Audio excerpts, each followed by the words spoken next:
제주도 건축 경기가 엉망이죠. 저도 누수회의 일이 모두 사라졌습니다. 그래서 공장을 분할해서 임대를 주기로 결정하고 공장을 분할하는 작업에 들어갔습니다. 현재 70평인 공장을 30평과 40평으로 나누기로 했고 분할할 기둥 위치까지 결정되었습니다. 가장 먼저 할 일은 중간 칸막이 벽의 위치를 표시하는 것. 먹줄을 튀겨 벽의 위치를 정확히 마킹해줍니다. 칸막이 벽을 지지하기 위해선 2개의 기둥이 필요합니다. 기둥을 용접하기 위해 바닥에 베이스판을 설치해야 하므로 베이스판 위치를 마킹해줍니다. 마킹한 위치에 베이스판을 놓고 앙카 위치를 표시한 후 앙카를 시공하고 베이스판을 고정합니다. 기둥 용접을 위한 베이스판 2개가 설치되었습니다. 레이저 수평기로 기둥의 높이를 확인합니다. 기둥은 높이를 맞춰 절단하고 세워주는 것이 세운 다음 높이를 자르는 것보다 편리합니다. 자른 기둥을 베이스판 위에 놓고 수직을 맞춰 용접해주면 칸막이 고정을 위한 기둥이 완성됩니다.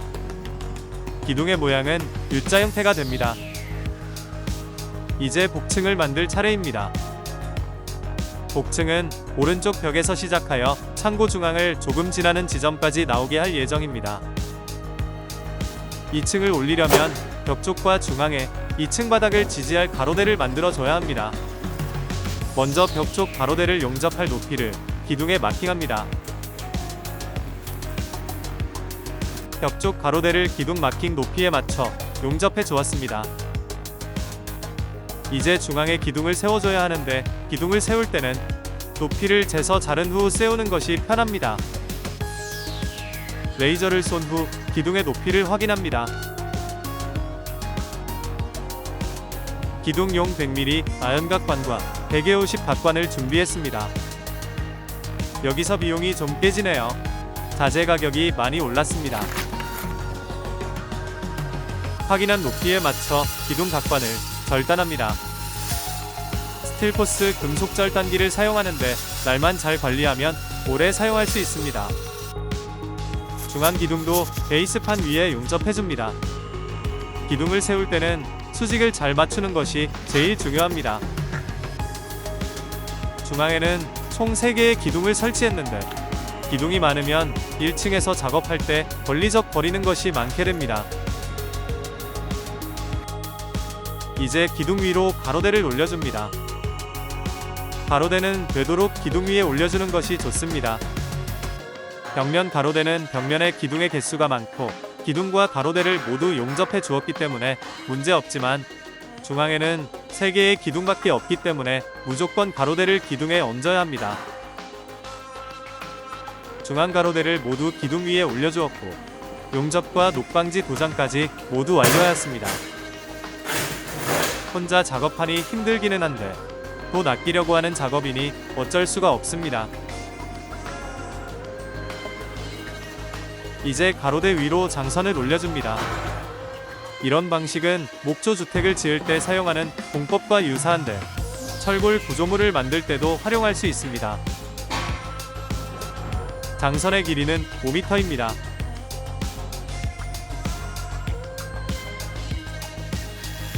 계단을 설치할 위치의 장선은 다른 장선보다 1m 짧습니다.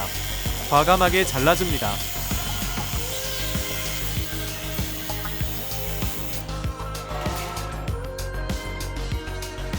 각관 쪼가리를 사용하여 장선들을 같은 간격으로 배치시킵니다. 간격을 맞춰 장선들이 배열되고 과접으로 고정해 놓습니다. 장선과 하단 가로대가 만나는 면 양쪽을 촘촘하게 용접해줍니다. 장선이 24개라서 용접할 곳이 많군요. 모든 용접 부위에는 녹방지 도장을 발라줍니다. 용접동 터는 것과 녹방지 도장은 용접에서 가장 귀찮은 일이죠.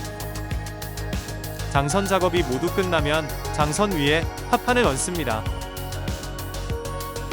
합판은 일단 나사 몇 개로 임시 고정을 하는데 주의할 점은 장선의 위치를 합판에 표시해야 나중에 작업하기가 편하다는 것입니다. 벽과 만나는 부분에는 기둥이 있습니다. 기둥 모양을 따라 합판을 오려내야 합판이 벽면에 달라붙습니다. 공장에 노는 합판이 생각보다 많습니다. 새로 안 사도 되겠습니다. 합판을 모두 올리고 임시로 고정해 주었습니다. 나중에 촘촘히 피스를 박아서 합판이 출렁거리지 않게 해줘야 합니다. 복층 설치는 이게 끝이 아닙니다. 복층으로 올라갈 계단을 만들어줘야 합니다. 스케치업을 사용, 정확한 계단의 간격을 맞춰 설계합니다. 계단은 목조로 만들면 빠르게 만들 수 있습니다. 설계에 맞춰 계단 지지대를 오립니다.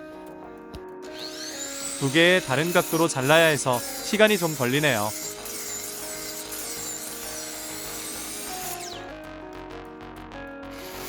날이 들어가지 않는 부분은 직소를 사용하여 잘라줍니다. 계단판 하나가 완성되었습니다. 더 만들어야 합니다.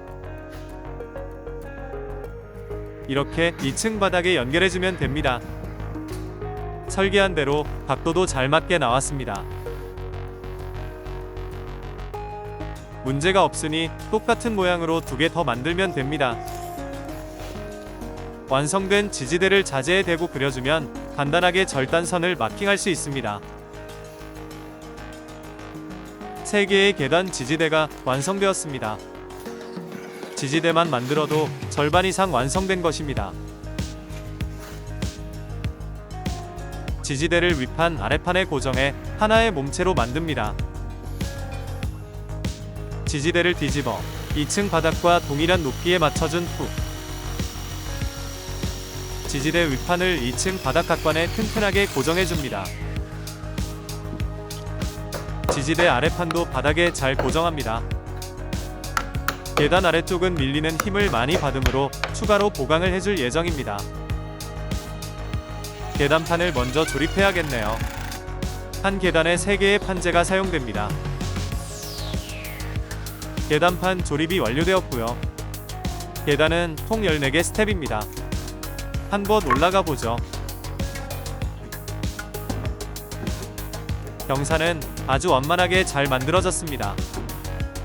2층 공간은 충분히 넓게 나왔습니다. 계단의 출렁거림을 막기 위해 중간 보강은 필수입니다. 바닥에 앙카로 잘 고정해줍니다. 지지대는 위에서 누르는 힘만 받으므로 옆으로 밀리지만 않게 고정하면 됩니다. 계단 중간에 한 개의 지지대만 있어도 계단의 출렁거림이 훨씬 덜하게 됩니다. 이제 아래쪽 지지대만 만들어주면 되는데 계단 하단은 바깥으로 밀리는 힘을 받고 이를 확실히 받쳐주는 것이 중요합니다. 나무판에 앙카를 고정해 마무리합니다. 앙카 고정 후 합판을 한 장 더 올려주면 앙카에 발이 걸리지 않게 됩니다. 잘 맞네요. 피스로 고정만 해주면 되겠습니다. 계단 제작이 모두 완료되었습니다. 계단 제작은 크게 시간이 많이 들지 않았습니다. 용접으로 제작하는 것보다는 조금 시간이 덜 걸리는 것 같네요. 안 그래도 2층이 낮은데 전등이 매우 걸리적거립니다. 전등 위치를 바꾸기로 합니다. 일단 형광등을 모두 분리해 내립니다. 전등을 매달았던 레이스웨이까지 제거합니다. 복층 전등 위치를 변경해 설치해 주었습니다. 복층 설치로 어두워진 1층에도 별도의 전등을 구매해 설치했고요. 계단 출렁임은 어떤지 올라가 보죠. 나쁘지 않습니다. 복층 설치 작업은 다 된 것 같고 다음 작업을 준비해야죠. 여러분의 클릭으로 구독자 500명을 넘길 수 있습니다.